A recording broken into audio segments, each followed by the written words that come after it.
And we are live.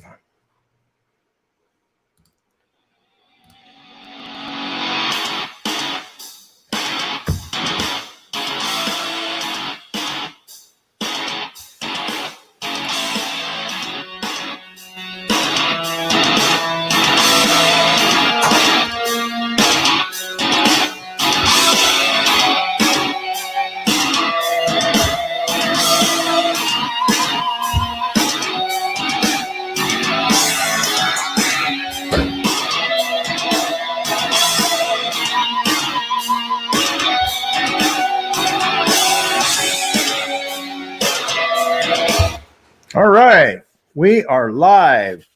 We are on Facebook and we are on YouTube. You got Johnny here and Mr. Texas Road Rider Eddie Grady over there.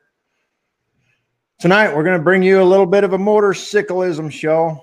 Going to talk about, since Veterans Day is coming up on Monday, I want to kind of go into the Rolling Thunder.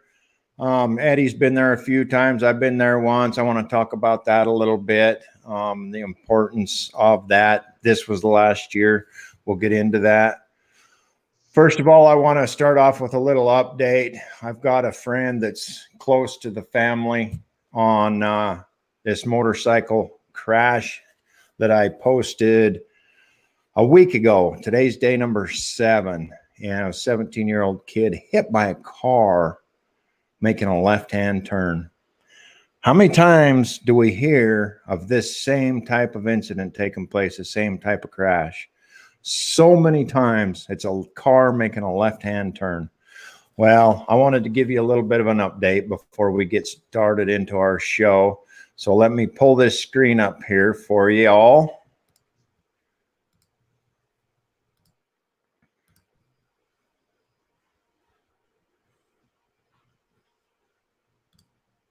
Got to get on the right one.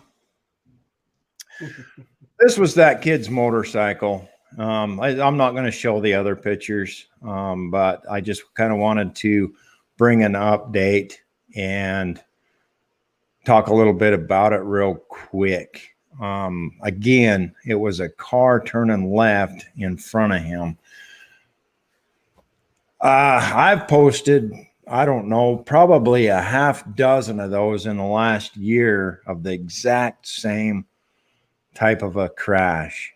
A car turning left, turns in front of motorcycle. Motorcycle can't stop. Motorcycle hits car. They end tragically. Most of them are fatalities. This kid is fighting for his life right now. I saw a car today. I was out driving down the road in my semi, hauling a bunch of dirt. I was traveling, I think, west on SR9, and this little white car come flying by me. And in the back window, it had a big white heart, and inside of it, it said, "Pray for Donovan." So I just it just made me, it brought this awareness to me. Today I received an update, and we're going to go over that here real quick before we move on. Update on his, he's still critical, but stable. If anybody knows what that means. Could mean a lot of different things, I guess. It's still bad. He's still not in good shape. The kid is in bad shape, and he needs your prayers if you're the praying type, and certainly needs your thoughts. I will link this article in the stream when we get done. I was running a little behind, didn't get it linked, but I will link this article in the stream. They have a GoFundMe and whatnot. I'm not here requesting that. If for some reason you can help them, great. I'm going to give you this. We're going to go over this update that came out today from a friend of mine who's close to the family. And I'm going to read it real quick. It's important to me, and I want to read it. So they are going to take Donovan into surgery tomorrow morning or early afternoon. They're going to put in a tracheotomy so he can get all the breathing tubes from down his throat. They're going to put in a feeding port in his abdomen and fix his breaks and fractures. Pretty sure they're not going to do them all, but they will do at least one and then just let him rest. He is opening his eyes, but there is no recognition. His eyes are fixed and his right eye is not crossing midline. There can be many reasons for this. His coma scale is 5T. Wikipedia has a good link if you want to know what that means. I think they are getting him ready for the long haul. They're going to have to start turning him as he's starting to develop blood clots. They are seeing signs of pneumonia in both lungs, and he did spike a fever last night. He's still in critical condition, but stable. The mothership head of neurology in Salt Lake City, Intermountain, and the University of Utah are collaborating, and we spoke to them this morning in Donovan's room in the TV. They can't properly do a neurologist assessment until they can take him off of all the meds. Unfortunately, we can't do that at this time because his pressure in his brain spikes. Good news is now it does spike, but it is coming down a lot quicker. Feels like we are beating our heads against a brick wall. We have never in our lives felt as helpless as we do now. That's his mother telling about his condition. Both of his arms are busted. Both of his legs are busted. Head trauma. He was wearing a helmet and he still has head trauma.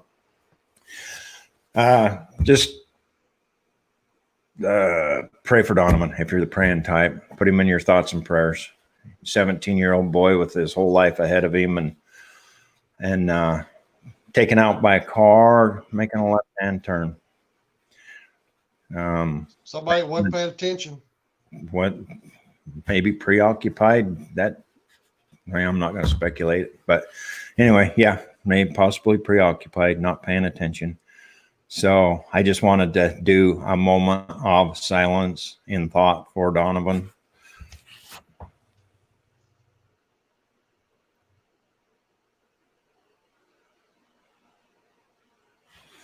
All right. I wish him well. I wish his family well. I hope that they get through this and he can return to living his life. He's going to have a lot to relearn. Good luck to him. My thoughts are with you folks. All right. So Rolling Thunder, I thought that was the coolest thing. I've been to a lot of rallies over the years. Lost your audio. Can't hear me?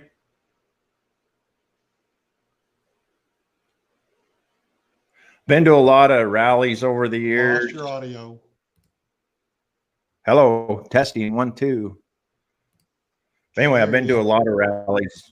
It's working. Been to a lot of rallies over the years, and the thing that I found the most uplifting, I guess, was the Rolling Thunder rally in Washington, D.C. over Memorial Day weekend.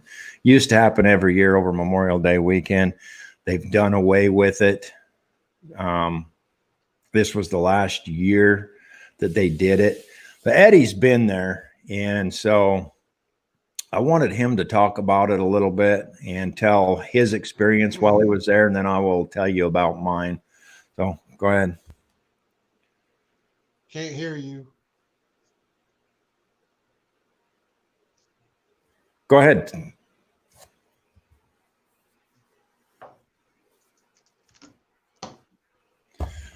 Apparently, we're having some technical difficulties here. Can you hear me now?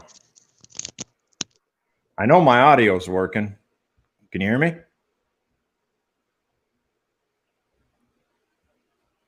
Rodney, you're on here. Is my audio working? We got audio going out. Is everything good? Somebody that's on there? I don't know if just Eddie can't hear me or if nobody can hear me.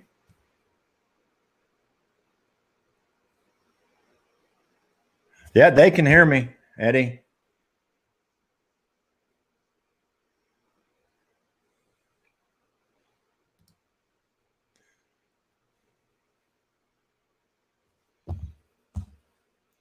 So, Rodney, can you hear me?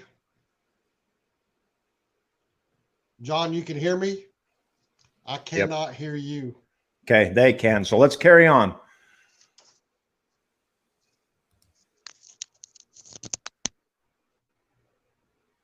Hear me now? We're having some problems communicating with each other, it looks like, for some reason.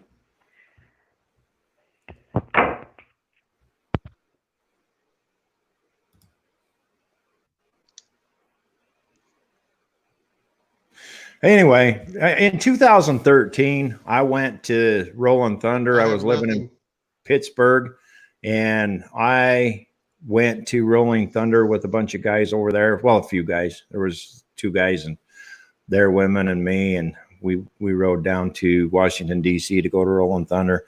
And man, I'll tell you, it is such a good experience, and it gives you such a, I don't know, it was just a good feeling. Take me off and put me back on.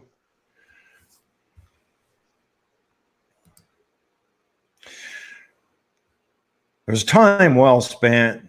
The feeling there, can you hear me now, Eddie?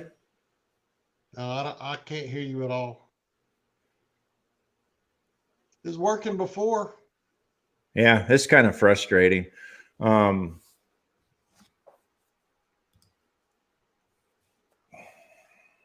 Read the messages. Yeah, Rodney, I hear you, you're hearing both of us, but I can't hear John at all.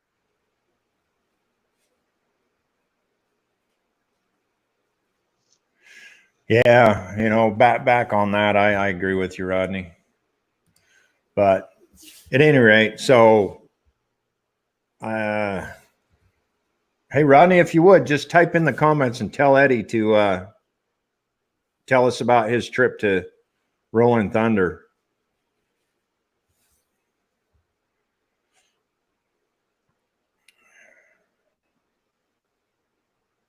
I had some pictures to show, but I can't get them to come up. So we got a lot of things to work out. I'm using this new software, and it's a program on the runs off of your browser, and so we're still working out some bugs. So bear with us. The show will go on every week as planned.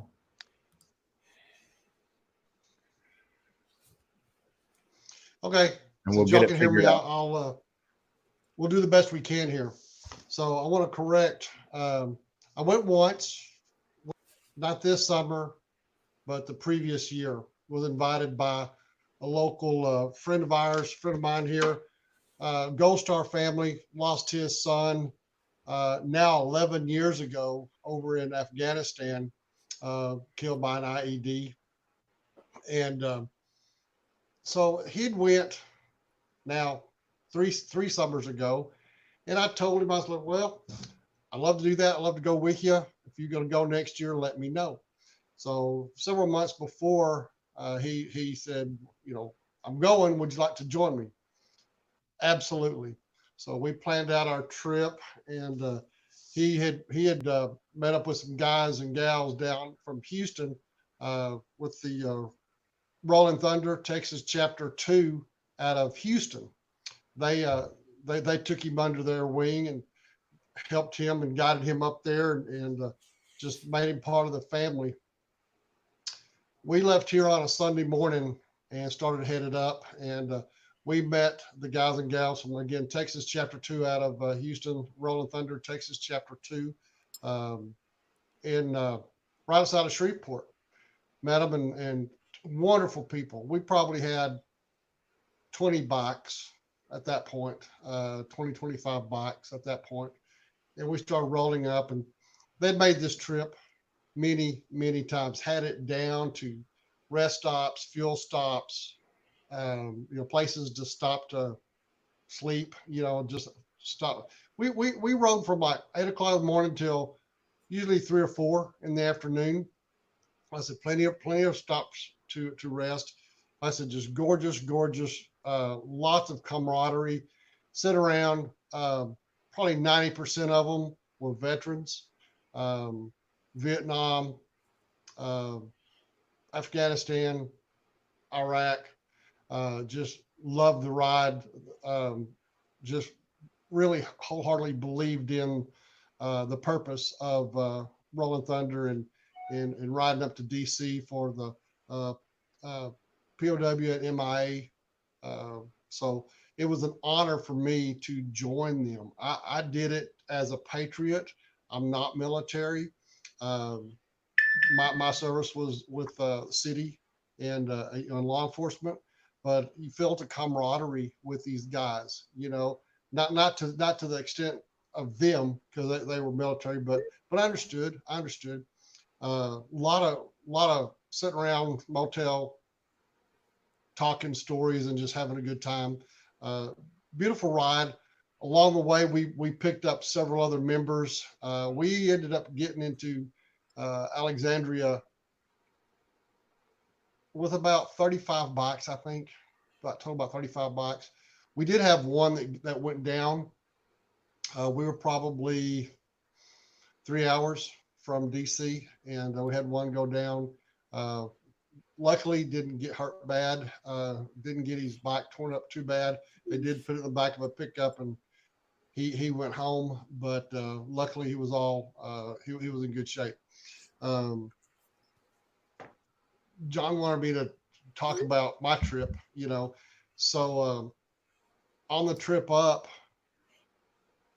we stopped off. We was in Kentucky, and I sent John a picture today. I don't know if we're going to get it up there or not, but my family came from Gradyville, Kentucky, and we were eating lunch. We were eating lunch, and just had to happen. And I knew we were in Kentucky. You just didn't know how far away.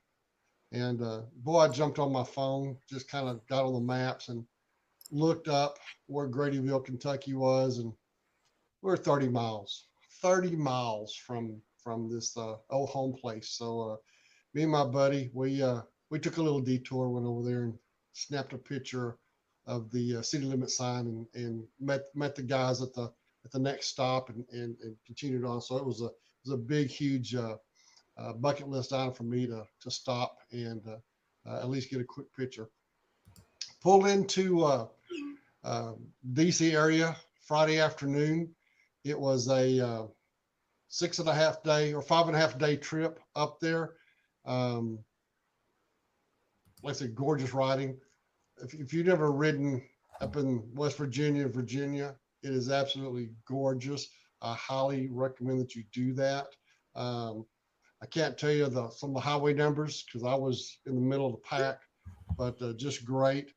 We got there, like I said, Friday afternoon, checked in the hotel, got a little bit of just sat down, rested a little bit. And then 6 o'clock that afternoon, we lined back up to head over to the wall to do a candlelight vigil up there. And it was absolutely heartwarming. I want to tell you that we pulled up in there probably 5:30, maybe just right before. People, groups, schools, all around, just walking through. Everybody was thanking everybody for their service, shaking hands, hugging, crying. There was just, it was a wonderful, wonderful sight to see and be a part of. We stayed there about 3 hours while they did their presentation. It was breathtaking. I'm telling you, it was just absolutely heartfelt. Um, I couldn't imagine some of the guys that went through this, and we had some Vietnam veterans in our group that, and I've been to the wall before. One time I've been to the wall. I do not have a family member that I'm aware of on the wall, but it is just an amazing place with all the monuments, statues, honoring the men and the women in the Vietnam era, from the nurses to doctors to everybody. It was just absolutely heartwarming. Now, I know we're talking about the run for the wall in Vietnam, but I want to just redirect 1 minute. Stopped up there also in DC to pay honor, pay tribute to fallen law enforcement officers also. Again, my history in law enforcement, and I knew some of the guys that we'd lost, and went to the National Memorial for Law Enforcement. That took just a few minutes on a Saturday. and it was just a wonderful, wonderful, brings tears to my eyes every time I think about it and talk about it. But the trip is great, you know, very well worthwhile. I am disappointed that they have elected to not continue that. But I believe that there was some talk about doing some local regional rides and benefits and stuff about that. So I'll throw it back to you, John.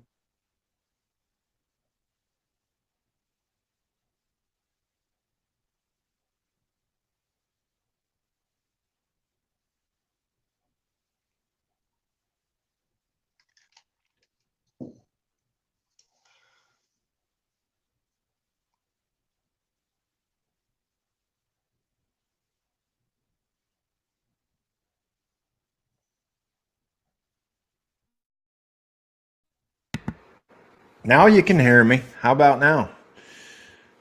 Anyway, thank you, Eddie. Can you hear me, Eddie, by chance? No?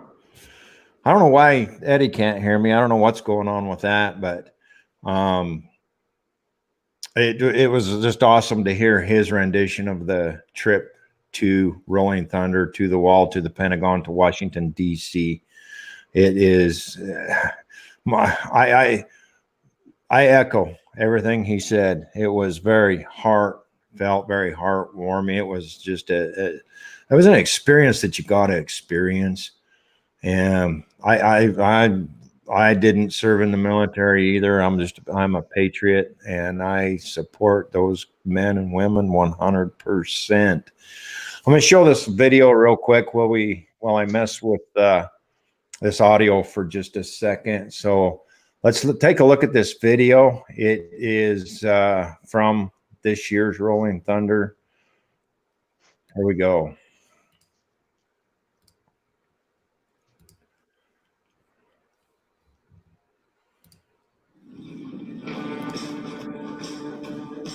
Just an amazing thing for all these people to be here today. For the cause itself is a very powerful thing, but when you have this amount of people and these veterans together, the camaraderie, it gives me chills right now just talking about it.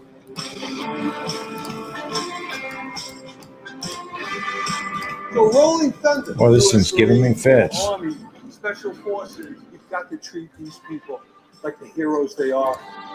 You know, the Rolling Thunder's 31 That years better. old. It started in 1987 with a group of about 25 riders, including Sergeant Artie Mueller, who still leads the organization today. Veterans are here, and they believe in veterans' issues, and particularly POW, MIA, but I think even more currently, making sure we support veterans who come back from Iraq and Afghanistan. We support veterans, veterans' families, and their needs. And we're here to just to shout out to them. The more thunder we get into the city, the more they hear us.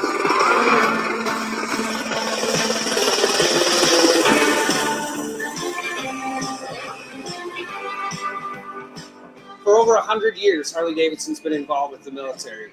Many of our employees are vets, many of our customers are vets. It's just part of our DNA. We get together, the brother and sisterhood is strong, and it runs thick, and it's really something special to be a part of. There's no stopping us. Seeing all the people that come out to support veterans, and they give them thumbs up, holding posters, and like it makes you feel really good knowing that America still supports her troops. Our support is the people that care that we're here and that we made it home alive from our deployments. Just really emotional to me. You know, I shed a tear the other night at the Gold Star Mothers, and here we are helping them through it. This is a picture of my son Bruce. Bruce was 19 years kid in Vietnam. Bruce was a handsome young man. And I'll never have him back, but all these guys here treat me like their mom. Our biggest fear as a Gold Star mom is that someone will forget our children. So riding across the Memorial Bridge and all the people that gather, crossing their heart and waving their flags, at that very moment, I knew that my son would not be forgotten. The service to country is like the interruption of your normal progression of life. I mean, people took time out of their careers, their families, but it's the ultimate sacrifice for those who lost their lives. And I remember them today, and they're a part of me. We serve to protect the freedom of everybody here in the United States, and I'm just proud to know a little bit about what freedom is. The best therapy for me not only has been a motorcycle, but doing stuff with other veterans. I love these students. I've been trying to get here for like 5 years. Have a ball with my brothers, my sisters, and just be who I am. You know, I go more than a couple days without riding. I don't feel right. Hop on my bike, ride, get that wind in my face. You know, for me, it's wind therapy. Just one of those things. You start riding and you get together, you forget about your worries, and get out there on two wheels, and it's great. Worldwide, people think of freedom. They feel it. It's awesome.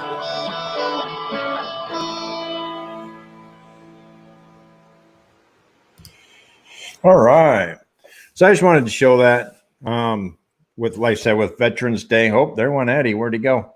With Veterans Day approaching on Monday, I wanted to kind of just do a little tribute, let our veterans know how much I truly appreciate my freedoms and the things that they do to keep this country free and safe. Oh, here he comes. Hey, I can hear you again. There you are. Yeah, whatever. I guess you just needed to reset. But yeah, I decided to go back and try it again. But hey, I hear you again. All right. So anyway, with Veterans Day, my sincere thank you to all you veterans. Scouts Adventures, way to go. I appreciate your service. 22 years, two to go. For sure. For sure. Pretty selfless sacrifice. That was one of the things, and I don't know if you talked about your trip, John, yet, because I couldn't hear, but there was so many people walking up, thanking everybody for their service, and it was such a, like I said, such a great thing to be part of and witness. You know, words cannot express the gratitude that I saw. For sure. And even today, you know, you go to the grocery store, you go somewhere and you'll see a Vietnam vet or somebody with a hat on, and people will walk up to them and thank them for their service. That is cool. Like I said, just it's a selfless sacrifice that they made of their time and a lot of them their life to ensure that we have the freedoms that we have and our country is free and safe, and we can continue to have our barbecues and the things that we do. Rodney agrees with us. Damn right. Respect for our military vets. I never served, but my family did. And I have a lot of respect for our men and women who did serve. Thank you, Rodney, for your comments. Appreciate them. So, John, I don't know if you've got into, you know, of any reason why they've stopped doing it. I know most of us have heard it was a cost involved with the security. Pentagon was charging $200,000 or $300,000. The city of Washington D.C. was, I don't know how much that was for the security for the officers for the parade, and I understand there's a cost. Trust me, I understand there's a cost, but I don't think any amount of money can justify stopping this wonderful event. I know, like I was talking about the Texas chapter 2 out of Houston, they do fundraisers all year to help raise money to pay for these events. They're still raising money, you know. But I just can't understand, especially the Pentagon saying, well, we're not going to do this anymore because it's costing too much money. And there was some talk about those problems. You know, I'd heard that there was 500,000 to 600,000 bikers up there the year that I went. And I will tell you, I was really shocked how big the Pentagon was. And their parking lots were just massive. And there's people's got pictures. I've got some pictures and video. There's 5 huge parking lots full of bikes. I walked around. We got there at 6 o'clock in the morning, Sunday morning, 6 o'clock in the morning, and sat there till noon before the parade started. We had plenty of time to walk around, visit people, check out people's bikes, because that's what we do. We check out everybody else's bikes. Not a problem one. Everybody was shaking hands, smiling, laughing, having a great time. I did not see problem one. Never. The whole time I was up there and with these guys, never saw problem one.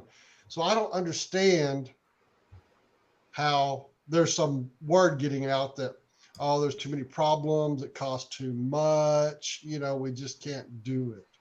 I totally disagree.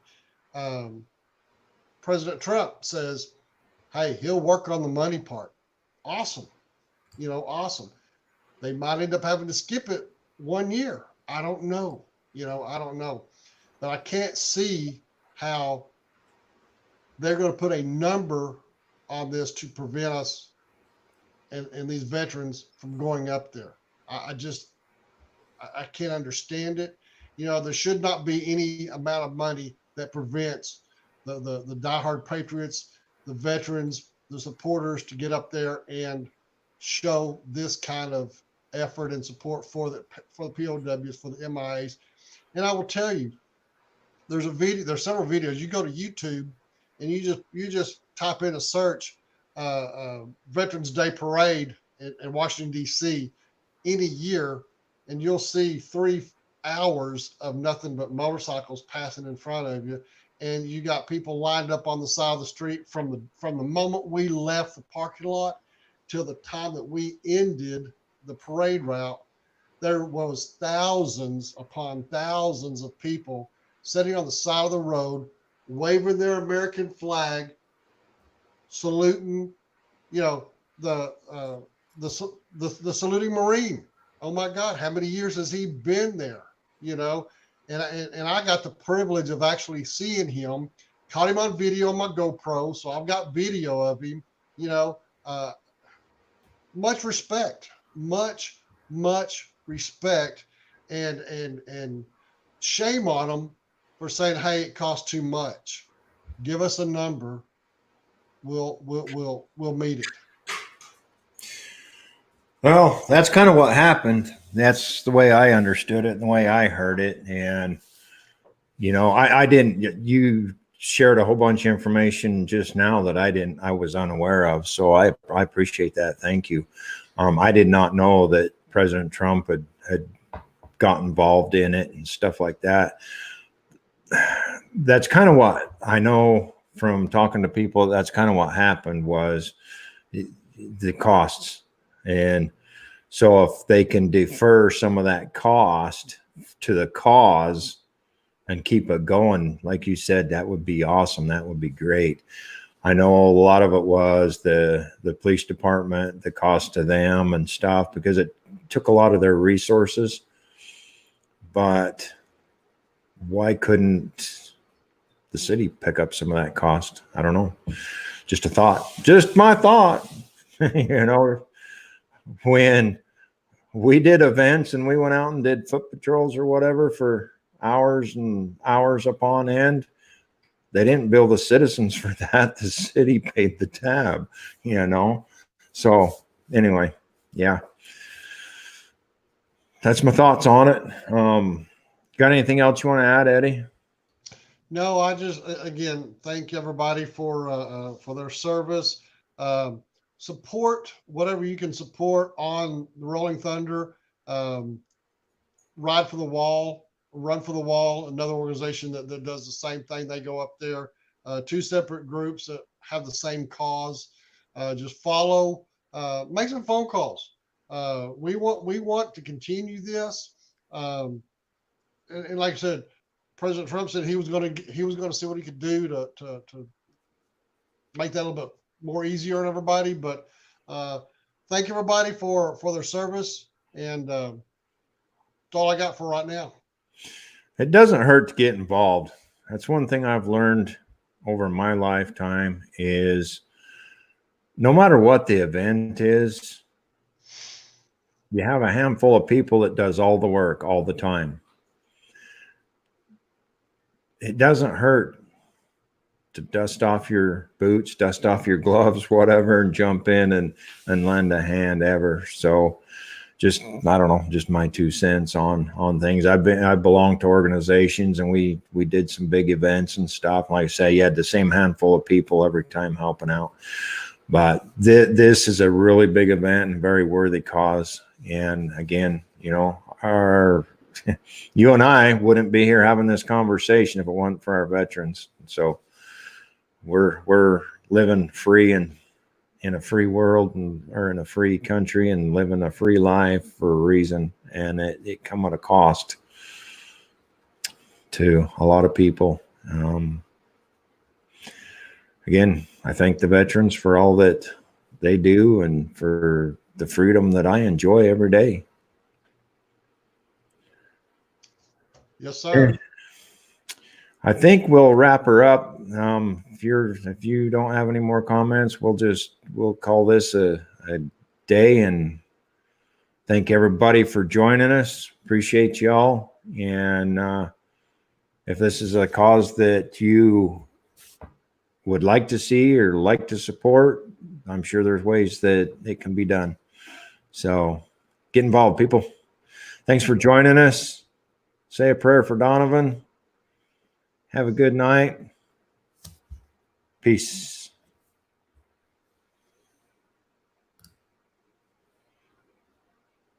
God bless our veteran